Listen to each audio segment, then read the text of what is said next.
Thank you for joining us for Creating and Using File Plans, a recorded web seminar delivered by the U.S. National Archives and Records Administration's National Records Management Training Program. In this session, Jeff Benson, a senior records analyst with NARA's Seattle Regional Office, introduces us to a useful records management tool, the File Plan. Let's join the seminar. Hello, and thank you for joining us. This webinar is a part of a series of free webinars that NARA is offering to help federal agencies meet the challenges of a complex and evolving records management environment. Creating and using file plans. This webinar is a great way for program and records management staff to learn how to properly manage paper and electronic records using a file plan without ever leaving the office. This will provide a practical guide on how to create file plans. A file plan specifies how records are organized once they have been created or received, provides a finding and action guide to the records, and documents the procedures for destruction or transfer of records. This course will cover basics such as what is a file plan, what records do I need in my file plan, how do I conduct a records inventory, how do I determine how long to keep the records, and how do I implement a file plan. I would now like to introduce Jeff Benson. Thank you, Paulette. I am Jeff Benson. I'm with the training unit at the National Archives and Records Administration. Also today, helping behind the scenes are Paulette Murray, who you just heard from, and Robin Riot, who's also doing a lot of the production behind the scenes for this session here today. We're going to talk about creating and using file plans. Again, my name is Jeff Benson, and we shall begin. So the agenda for the next half hour or so is to talk about what is a file plan, what are the ingredients. Thinking about the file plan as perhaps a recipe. What are the ingredients for that recipe? We'll talk about the steps to create that file plan. What should the file plan include? I'm going to show you some examples of some sample file plans. And again, when you do your own for your office, it's going to look a little bit different, but it's always handy to have some examples to work with. It sort of helps give you an idea of what others are doing. So it's a good benchmark. So I'm going to show you some examples. We'll talk about how does the file plan work with electronic records. I know a lot of the people listening here today deal with electronic records. That's, in fact, more and more that's becoming the majority of the types of records that we create and use. And I want to make sure that we talk a little bit about how we can use that file plan to help us manage our electronic records. And then finally, we'll talk about file plan use and maintenance. So to start off, let's just talk about what does the file plan do? What's the purpose of the file plan? Let me begin by mentioning that a file plan, from a records management point of view, from one of the tools that we can provide, one of the value-added services that we can provide to our organization as records managers, is to create a file plan. It's a very important tool. It's been a tool that's been in existence for years. It's a tool that's been around since back when we were creating everything on paper, old parchment documents. I'm sure they had file plans back then too. What is it? Basically, a file plan lists the records that are in your office. Okay, and we'll talk about how you're going to know which records those are.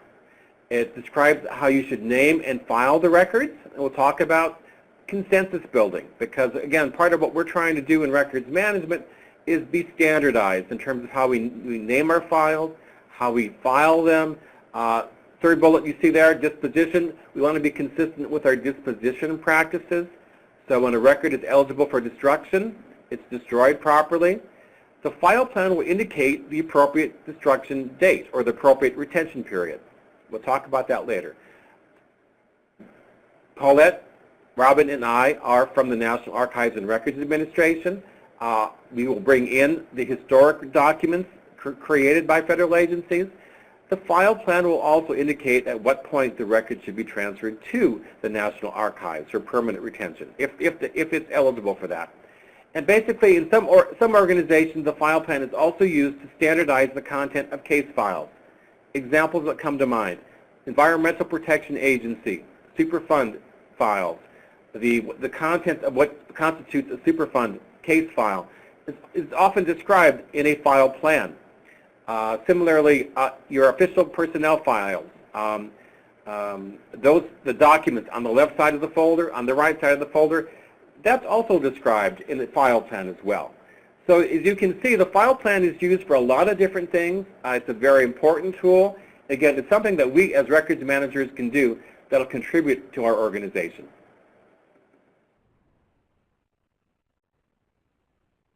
Okay, let's talk about the ingredients of the file plan. Okay.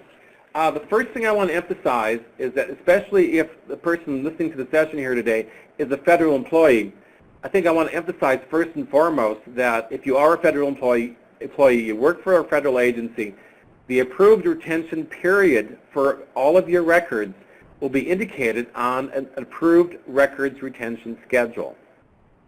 So no matter what agency you work with, whether it be an EPA, whether it be Marshal Service, whatever agency that you work with, VA, Bureau of Indian Affairs, whatever agency you work with, the records retention period is going to be, for those records, is going to be indicated on the records retention schedule. Okay. So an important ingredient in the file plan is that approved retention schedule. And we'll talk more about that in just a minute. Your office records inventory, that's something that we will do to create before we do the file plan. We'll talk about that also. The records inventory basically tells you what records does your office hold and maintain. Okay.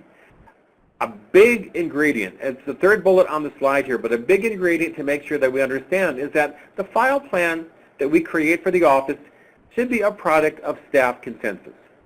Okay. It's not something that the records manager is going to try to impose on everybody. It's a document that we're going to create using a consensus building process. Everybody will agree to a certain procedure for our records, for our files. Once we have that agreement, that's what we're going to document on the file plan. I have written quite a few file plans in my career, and I've learned that the most successful file plans that you can create are those, even though I know from an accuracy point of view what should be on the file plan, if I don't get the proper staff consensus, compliance is going to be an issue down the road. So staff consensus is very important in file plans.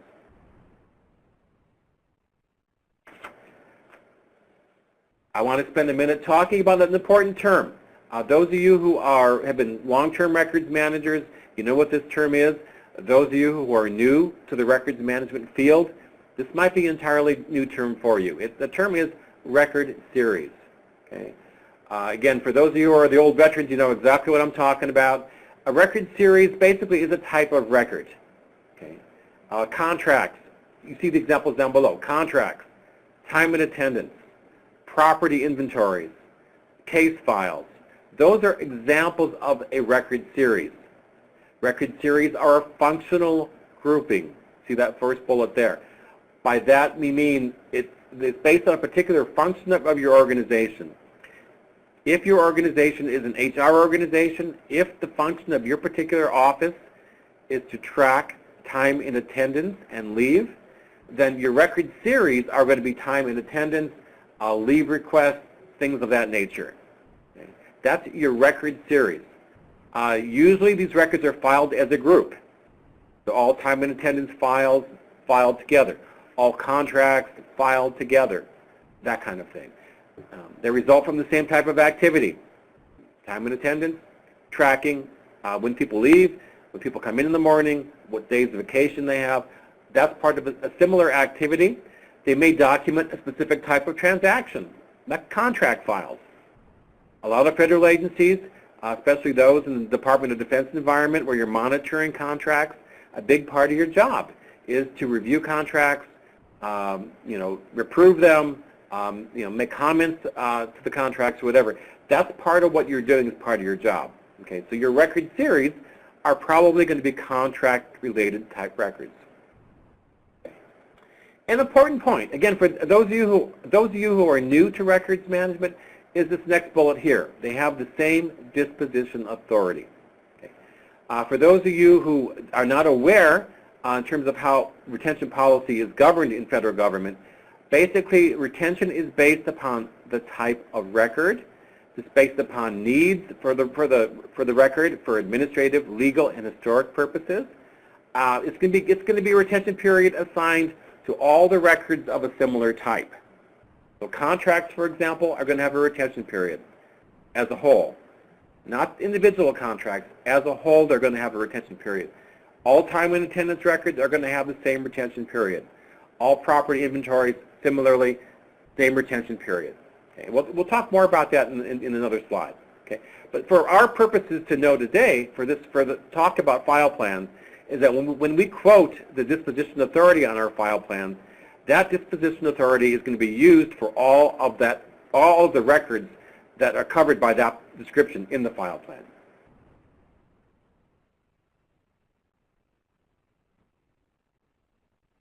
So again, let's talk a little bit about, again, this is true for the federal environment. It's also true for other organizations. I'm someone personally who has worked for a number of organizations in my records career.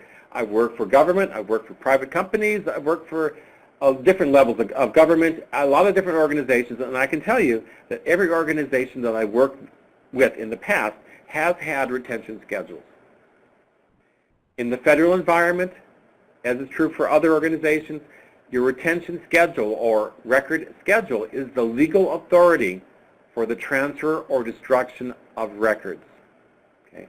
So for those of you who are listening who are new to the records management field, it's very important that you know that we do not do any disposition of records. We do not transfer records off-site.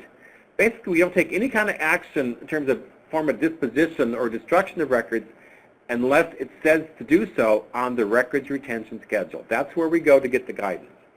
Okay.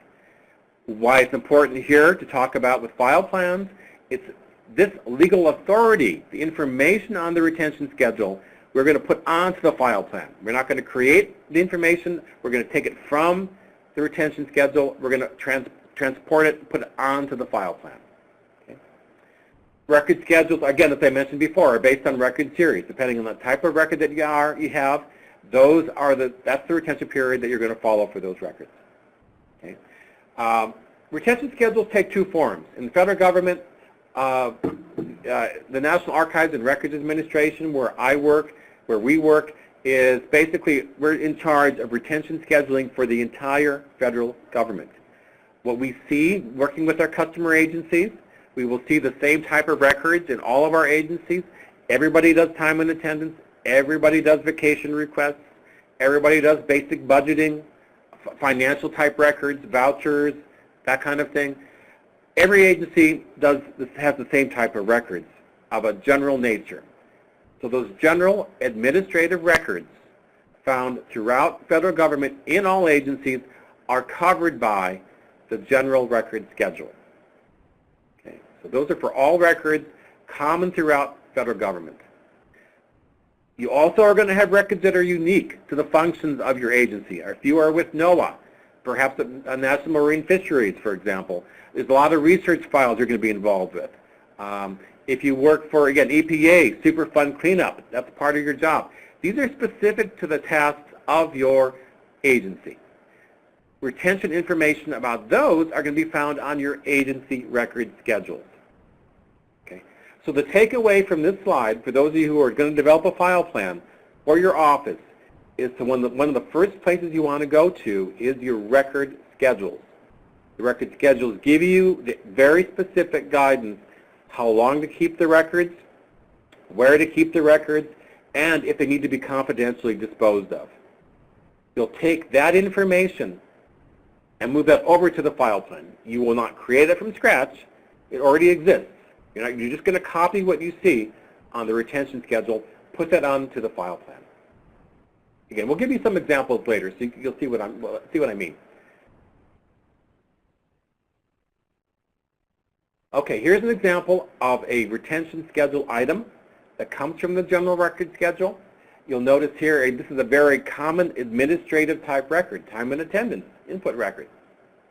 You'll see a description, records in either paper or machine readable form used to input time and attendance data into a payroll system.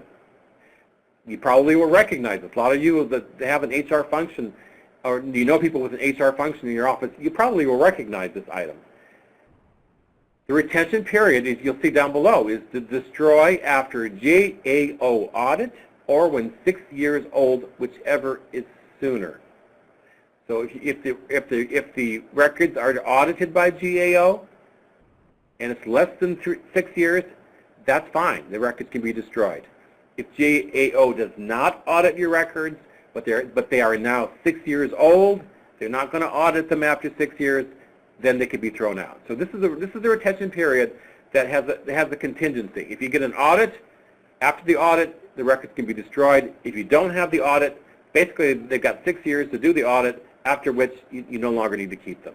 Okay, that's an example of what we talk about. We talk about a record schedule and records retention period. You'll notice it's very, very specific. There's not a lot of interpretation on that one.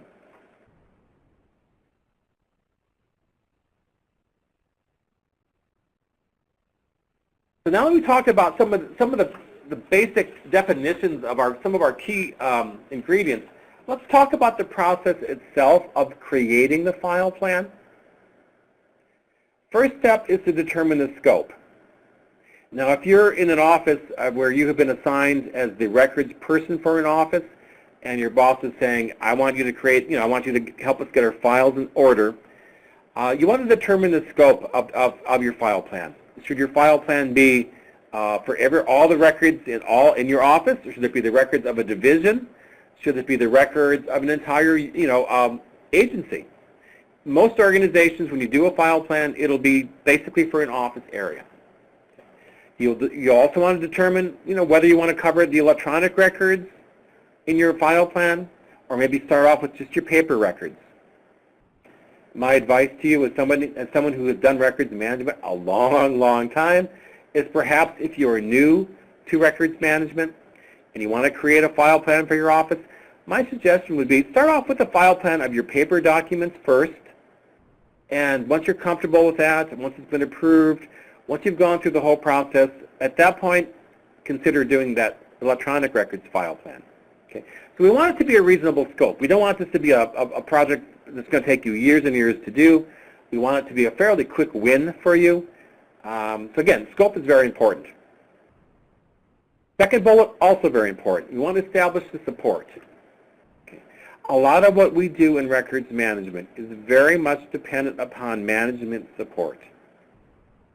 As the records manager for an organization, we are going to be helping our fellow employees to comply with the federal requirements.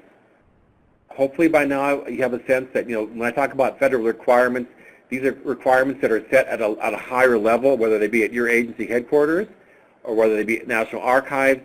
We want to help our individual workers, the people that we work with every day, help them to comply. We're not making the rules, but we're helping them to comply with the rules. Okay? Part of that requires that we get management support. We want to make sure that the boss is behind the file plan, the boss recognizes the need for the file plan, and most importantly, that the boss is going to support your efforts to get people to comply with the file plan. Support is very important. That is true in any of our records management endeavors. Support is very important to receive that. Third bullet, very important, we basically need the inventory of the records. If you're coming into the office for the first time, perhaps you're new to the job, you've been assigned as a collateral duty to be the records manager for your organization, one of the first things you want to do, even before you think about the file plan, is to do a records inventory. By that I mean you literally are going to get an inventory, a listing of all the record types, all of the record series, as we talked about before, all of those record series that your office creates. What types of records do you create? Where are they physically located? What are the dates? What are the quantities? All of this basic information about the records that you create and maintain. Okay? So a records inventory is something that we want to do very early on. Let me give you the Reader's Digest version of the process here of creating a file plan. Once you've done your records inventory, you will then go look at the retention schedule. You'll match up your inventory information, that is to say, what records does my office have? I will match up that inventory information with the retention schedule. I will go to the retention schedule. I will find the records that I identified in my inventory. I will match them up to the guidance from the retention schedule. I'll put both of both of those pieces of information together, and I've got my file plan. Okay. Again, we want to use consensus as much as possible because we want people to be able to live with what we come up with. And so people may have ideas how they want the file plan to look. I think it's a cute little drawing there of a file plan with legs. The important point of this, too, is that a file plan is something that it's a living document over time. And again, this is true for most things that we do in records management. Our records keeping practices will change over time. Our office gets a new function. All of a sudden we have more responsibilities than we had last time. We are creating new records that we did not create before. We want to make sure that our file plan will capture that. Sometimes we no longer have certain functions that we used to. We want to make sure that our file plan those items are removed from our file plan. Our file plan should basically give us a snapshot of all the records that we have and give us the retention guidance on how long to keep them. So it's a living document. And I do have a slide at the end where we talk about updating your file plan. So let's talk really, really quickly about what a record series inventory is. We offer classes. The National Archives and Records Administration offers a lot of classes in this very topic, and so I don't want to spend a lot of time on it. We will probably have a session similar to this one just on the topic of records inventory itself. I kind of covered it a little bit before already. Again, a first step as the new records manager for an organization, or if your organization is new, is to do a records inventory. Find out what record you create and maintain, and the dates, locations, all of that kind of thing. Okay. When we do our records inventory, just like when we talked about file plans, defining the scope ahead of time. Is the inventory going to be just for the records in our office areas? Is the inventory going to include records that we might have stored in a records center somewhere? The National Archives and Records Administration, if you didn't know, has a series of federal record centers. Perhaps your office is already sending records to those federal record centers. When I would do my records inventory, as part of the records inventory, I would find out what records we were storing in those record centers. So scope, very important. The inventory may also include your electronic records. Again, my advice to you, if you are new to records management, let's tackle the paper records first and then talk about the electronic. If you're ambitious or if you've got some experience with the records inventory, at that point, let's talk about doing that electronic records inventory. Okay. So that's the scope, determining which records to include, the ones that are high volume or high importance perhaps, triage it that way. We are going to conduct that inventory by the record series or record type, okay?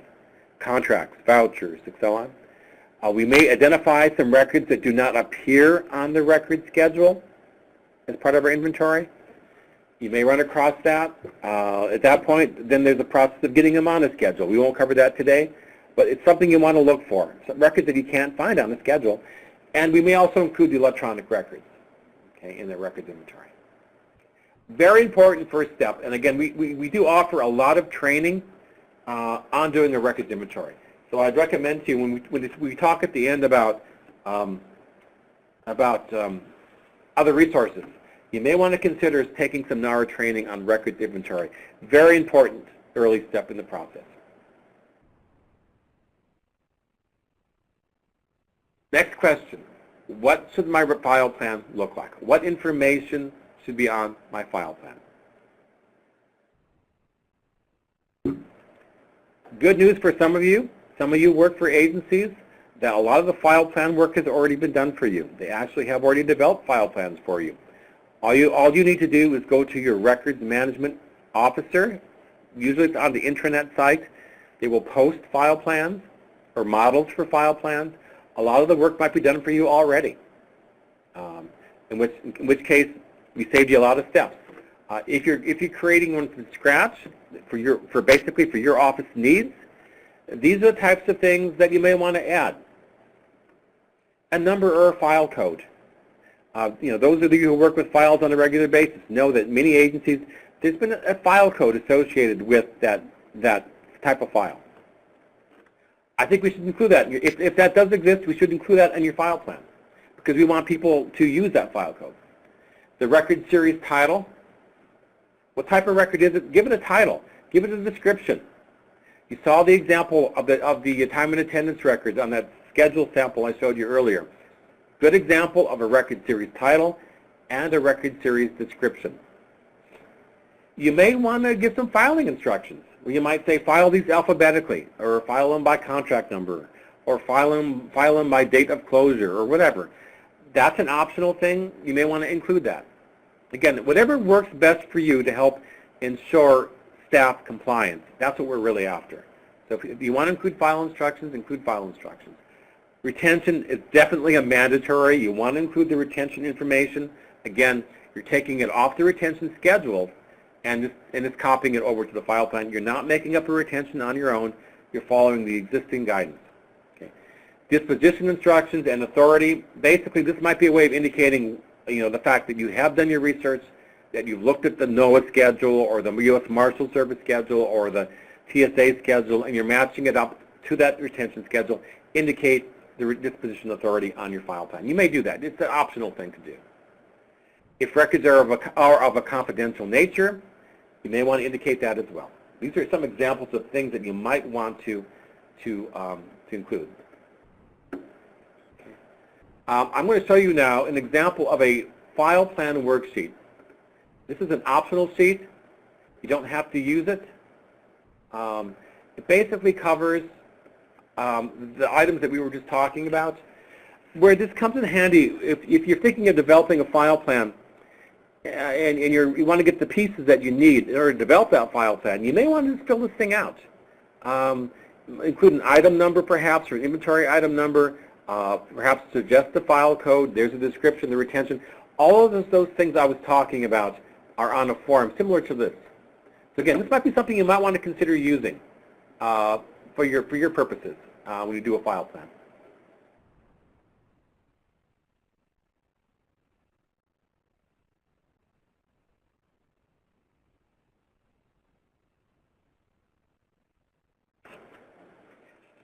Next, I want to talk about file code.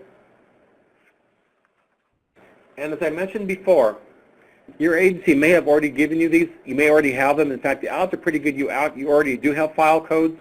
If you work, for example, with the Forest Service, basically, I know TSA, most federal agencies do have file codes that they want you to use. It's usually a number, or it could be a combination of letters and numbers. You see some examples there.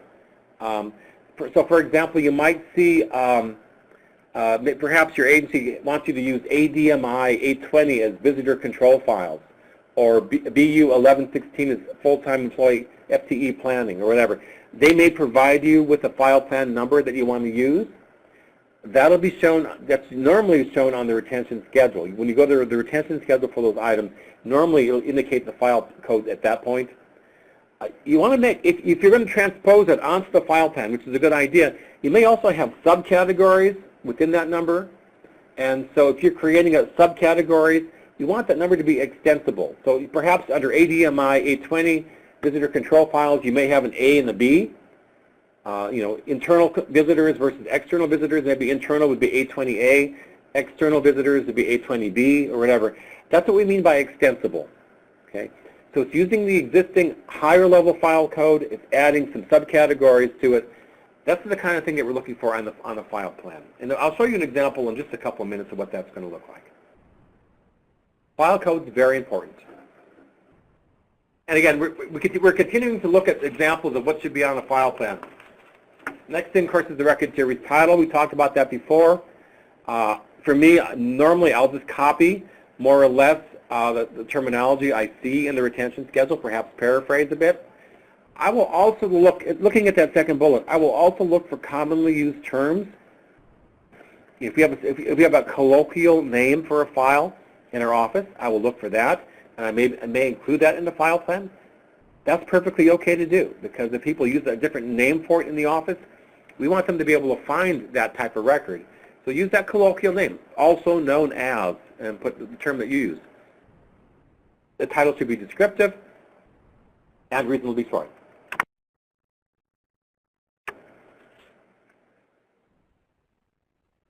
Again, here's the description, which also should be on the file plan. Again, we're reviewing the contents of a file plan. adapt that from the records series description, include some sub-items, make it meaningful. And again, if there are colloquial ways of talking about those files in the office, this is a place to indicate too, also known as, and what it's used for. Okay. So you've got some flexibility. Hopefully the message that I'm giving you here is that when you create the file plan, you do have some guidance from your headquarters. You may have file codes that they want you to use already. That's great. Use them. For sure you want to use the retention guidelines. Don't deviate from those retention guidelines. If it says 6 years, put 6 years on the file plan. But even though you have this agency guidance, you also have some room for creativity locally. So if you do have a special name for a file that you call it locally, add that in the description. There's no reason why you can't do that. NARA, the National Archives and Records Administration, does not govern how we want your file plans to look. The next item you want to have on your file plan, and again, I'll show you some examples of what these actually look like. How do you name and categorize the records for filing instructions? Are there folder naming conventions? You put file codes on the file folders. You file them alphabetically, file them by contract number or whatever. We want to indicate that on the file plan. It could be simple as indicating on the file plan, file by contract numbers. Or remove all closed case files, file in closed case files, or whatever. Very specific filing instructions. You've got the ability to put that in the file plan. Electronic records, naming conventions. Again, we offer training specifically on electronic records management. Naming conventions are important for electronic records, just as was true for electronic. I would argue actually almost more so important that we use standard naming conventions for our electronic records. Where are the files physically going to be located? Are they in paper filing systems? Are they in centralized files? Are they at people's desks? Are they down in some basement storage area? Hopefully not, but are they in some kind of basement storage area? Are they at the federal record centers? Where should they be physically located? In the electronic environment, what servers are they on? That will change over time. But the concept is we want to make sure that we know where these records reside.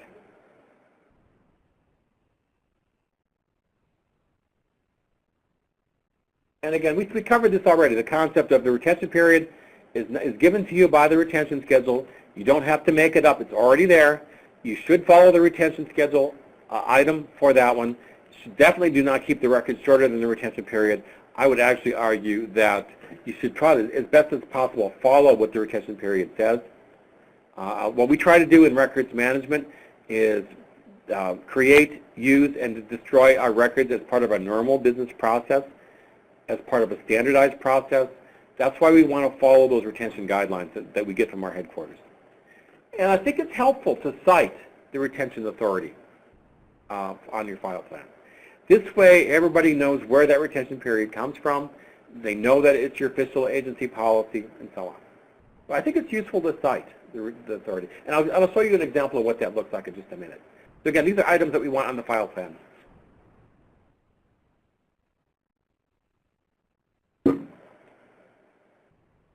Next item is cutoff. On your file plan, you want to indicate when records should be cut off. If you have a contract file, when the contract expires perhaps. If you have permit files, perhaps a land use permit file or something like that. Once that permit expires or the permit is denied or whatever, the examples you see on the screen, patient dies in the case of a hospital environment, well, that's an example of a cutoff in a sense.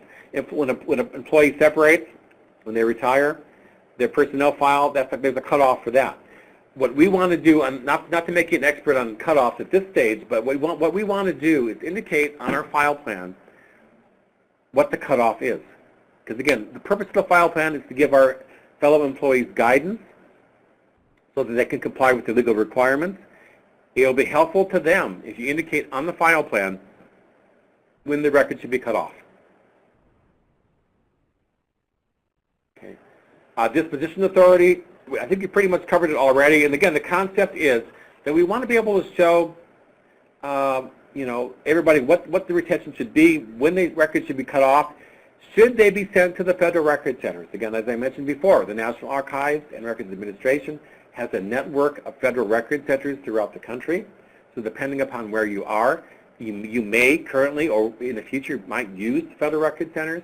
The file plan could very easily indicate transfer to the Federal Record Center in Fort Worth, in Atlanta, in Seattle, wherever you might be, after a certain period of time. So certainly indicate that onto the file plan. You don't have to, but I think it's handy to have. This next bullet, though, is fairly important, privacy and security considerations.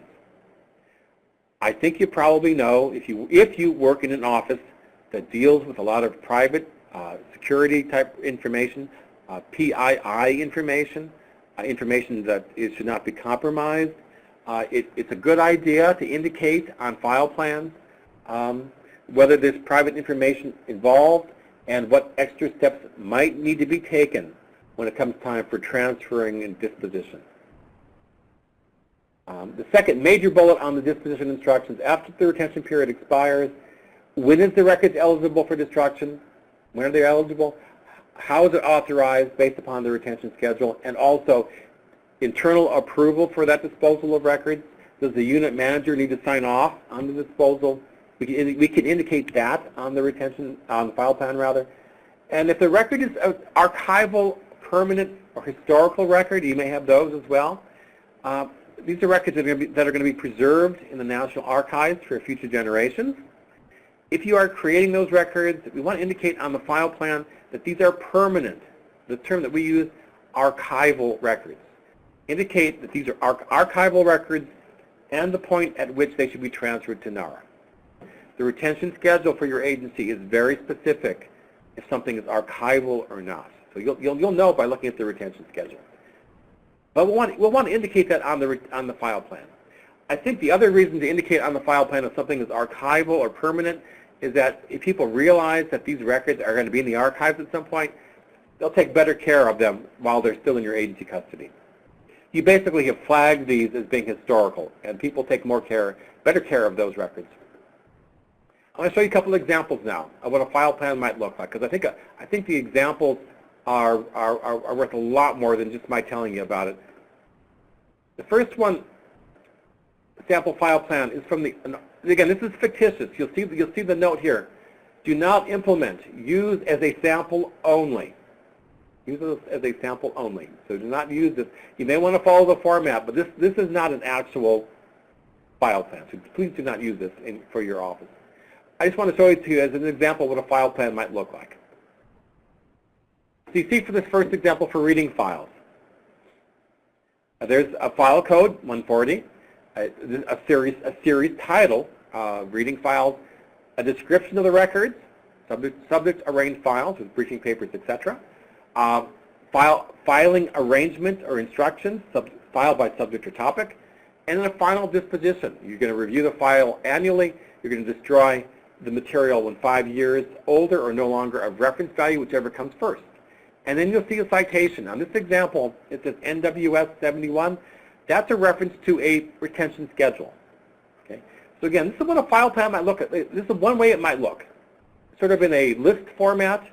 I would expect that this will only be like a 1 or 2 page document altogether. This says 1 to 10, but there's really only 4 pages in this document. You want it to be a short document. We want the file plan to have only the records that are related to your office.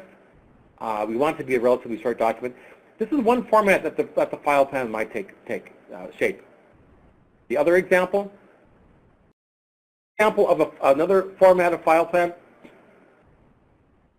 you notice how we have it in columns. I personally prefer this style of file plan to the one I just showed you previously. It has the same information. Look at this, the information is pretty much the same. You've got the file codes on the left-hand side. You've got the series title, and we could put more of a description if you wanted to in that second column, budget and finance policy files. You see your disposition instructions, very specific disposition instructions.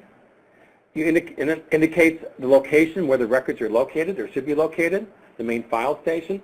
We didn't talk about this, but something you may want to consider. If the records are if they are vital records, if they would be needed in the event of an emergency, you could maybe indicate that by a check mark. Or if they're Privacy Act records that are of a private nature that you don't want released to the public, we can indicate that there as well. Okay. I like this format. primarily because it's much easier to follow. It's easier to read. It's very easy to summarize the information that people need to have. Very visual. So when I personally create file plans, they tend to look more like this one, but it really depends upon the culture of your organization, what format you want them to take. So those are two examples. And again, I want to remind you, these are samples. Please do not use them for your office verbatim. I really do. I do like that example, the second example particularly to show you. Next thing I want to cover really quickly, and again, the point of this is not to make you an expert in electronic records management.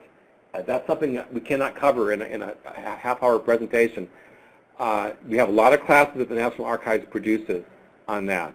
But we talk about electronic records management. I already mentioned the fact that a file plan could be used for your electronic records, that you should use a file plan for your electronic records management. Many of the things that we talked about earlier when it comes to the file codes, arrangements, and so on is just as true in the electronic age. And so you see this example here where you've got records that are on a local area network, on a server somewhere.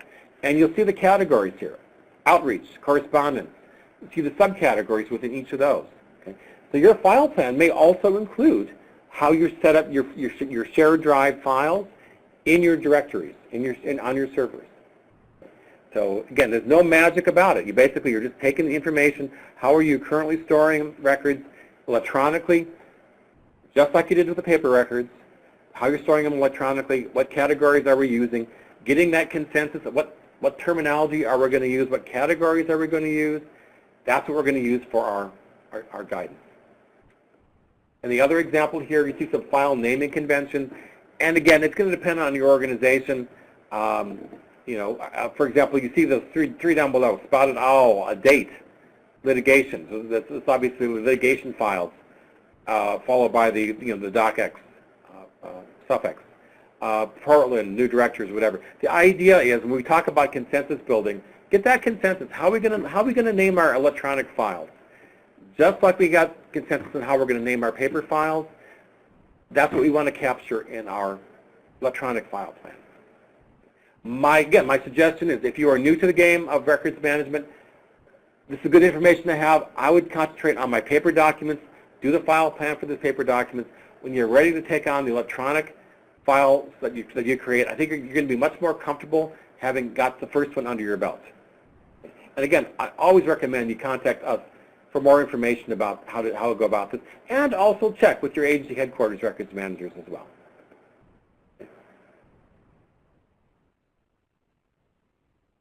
So let me recap what we've covered so far. We covered what a file plan is. We covered what information can be on the file plan. Okay. Hopefully you got the message that some information that's on the file plan you're just going to pull from other sources. Some of the information on the file plan you're going to create being creative using local conventions. Okay. We talked about electronic records as well. Let's finish up talking about file plan use and maintenance. And it's important that we keep our file plans up to date. Again, as I mentioned, everything that we do in records management is going to change over time. Our functions of the organization change. These things will change over time. We want our file plan to represent our current situation. Okay? So we want to make sure that we've got this responsibility for keeping the file plan up to date. We want to make sure that whenever retention schedule changes come about, maybe a retention period has changed. Perhaps a record that was a 5-year record is now a 10-year record. I'm hopeful that when this happens in your agency, that there is a mechanism for you to be notified for a change in the retention schedules. If not, if you don't receive notification about retention schedule changes, I would recommend that you periodically review. And normally it's just a matter of going to your intranet site, because most agencies post their retention schedules on their intranet site.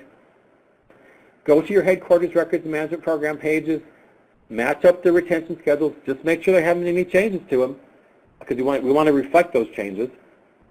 So if the retention period has gone from 5 years to 10 years, we don't want our file plan to say 5 years anymore. So make sure that that represents accuracy. There might be some work process changes. Perhaps a different office now handles a certain type of record, and therefore it can be taken off your file plan, added to somebody else's. Perhaps the media type has changed. Paper, electronic. In this modern world, we have all sorts of records that we're creating in all sorts of different formats. Who knows 10 years from now, when you're listening to this presentation, what format you're going to be using. That can impact your file plan. And you want to make sure you're adding record series as needed or desired. As things change, as we talked about earlier, make sure the file plan represents that. Hopefully this has been a helpful introduction to file plans for you. For additional information, and again, these URLs may change over time, but basically our records management at the National Archives and Records Administration, you see the URL listed above. NARA.learn.com is our current learning management system for taking further training. If you've got an interest in taking classes on file plans or records inventory or any other records management related topic, that's a good site to go to. Archives.gov Records Management General Records Schedule. I talk about the General Records Schedule. Other additional resources, for more information about the inventory worksheet and the samples that I showed you, contact us for that. And also, contact your agency records management officer first, perhaps, and then depending where you physically are located, if you're located in Kansas City, there's a NARA records office in Kansas City, Atlanta, Fort Worth, Seattle, various California cities or whatever. Find out who your local NARA person is as well. Overall, though, and this URL is not going to change over time. So if you're listening to this presentation 10 years from today, this will still be the same. www.archives.gov is a good place to go for more information about NARA and federal records management. www.archives.gov.